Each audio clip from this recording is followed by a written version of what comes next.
تاسو د لیدونکو ته سلامونه وړاندې کوم. زه فیاض خان او د اف کے سپورټس نه تاسو ته مخاطب یم. ډېره مهرباني. فیاض خان څونه وخت نه د سپورټ سامان خرڅولی؟ زما خپله خو چې دی د مشر ورور دا روزګار و، هغه تقریبا 17 کاله کېږي او زما تقریبا 1.5 کال به کېږي چې زه سپورټس ته راغلی یم. دا راته وایي چې مخکې به ډېر زیات خلک راتلله افغانستان ته به یې دې ځای نه سامان وړو، نن سبا خلک راځي که نه؟ ولا هغه وخت کې به زه ورور سره دوکان کې وم، نو افغانستان چې کله د ویزو د مشکلات شروع شوي دي، مخکې به ډېر خلک چې کله به راغلل دلته که د دوايي دپاره به راتلل که همداسې به هم راتلل، نو دې خوا نه به سپورټ سامان خامخا ځان سره وړو. لکه اوس د ګیټ د وجې نه ډېر کم شوی، لکه زه وایم که 50 نه بلکې 80% کم شوی دی.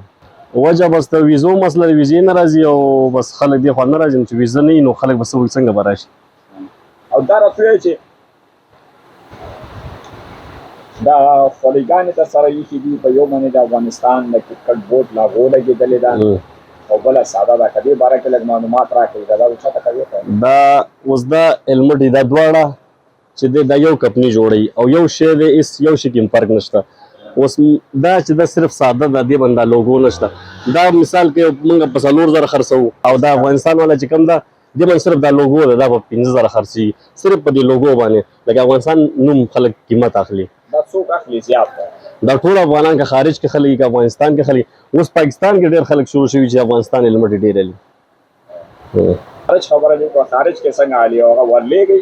او زه هر ملک ته ډیلیوري کولی شم. یو د ایران نه بغیر کوم ملک ما ډیلیوري ورته کړې ده او کولی هم شم. طریقه کار څنګه ده؟ څنګه یې لیږئ؟ څه حساب باندې تا کسان مشتریان څنګه پیدا کړي دي؟ ما خپل چې ټیک ټاک اکاونټ د اف کے سپورټس په نامه باندې، هغې باندې ما سره خلک کانټیکټ کوي، هغې کې میسج کوي، بیا زه وټساپ نمبر ورته ورکوم، وټساپ کې میسج کوي، بس پیسې میسې حواله کړي، سامان ورته هر څه ورته ولېږم چې خوښې شي هغه ور ولېږم ورته. 15 ورځو کې زموږ ډیلیوري رسېږي او ښه صحیح طریقه باندې. ډېر خلکو ته مې لېږلي دي، خلک هم رانه خوشحاله دي. دغه خولۍ چې د افغانستان د کرکټ بورډ لاګو پرې لګېدلې ده، دا په 15000 روپۍ ده.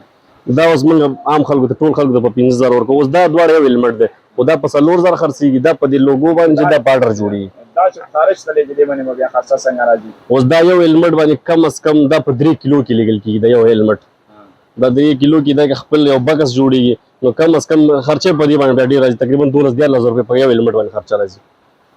دا په وزن نه ځکه دا ځای نیسي. لکه دې دوکان نه او آنلاین کاروبار کې څه فرق شته؟ ولا آنلاین کاروبار کې چې دی لږ زموږ فایده ډېره ده آنلاین کې، او خاص کر د افغانستان نه ما سره ډېر کانټیکټ کېږي چې هغې ته سامان ډېر په سختۍ لېږلی شم. که یو نیم کس پیدا کېږي هغې ته سامان ورکړم او ویسي ځان سره. افغانستان د دې ځای نه ډیلیوري نه کېږي؟ ډیلیوري نه کېږي، دا هم غټه مسله. شاته دا سره څه شی دي؟ دا د راشد خان، دا راشد خان ټیپونه دي چې دا د افغانستان نه راځي. دا د افغانستان نه راځي. او بله خبر دا چې کله افغانستان خلک اډر کړي چې موږ ته ټیپ، زه بیا ورته خپله وایم چې دا دیز نه مه غواړې، هغه افغانستان کې پیدا کېږي. دا افغانستان ټیپ د هغې نه راځي. افغانستان نه خو دا بوکس نیکري ښایسته سټایلش او د ښایسته ښایسته بیکونه چې کوم د بوکس کې د کراټو والا استعمالي چې کوم سټایل او دا شرټونه موټونه د افغانستان نه اکثر راځي، خو نور ټول سپورټس د پاکستان نه.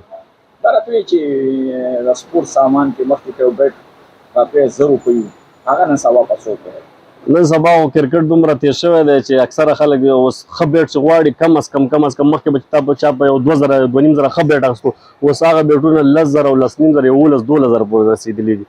ښه بیټونه چې کوي کوم سر لینکن، نو داسې وایي چې 80% 80% فرق راغلی، ځکه چې 3000 ته وګوره او 12000 ته وګوره، ځکه چې هغه کوکونټ سر لینکن دي، سر لینکن په نوم مشهور دي.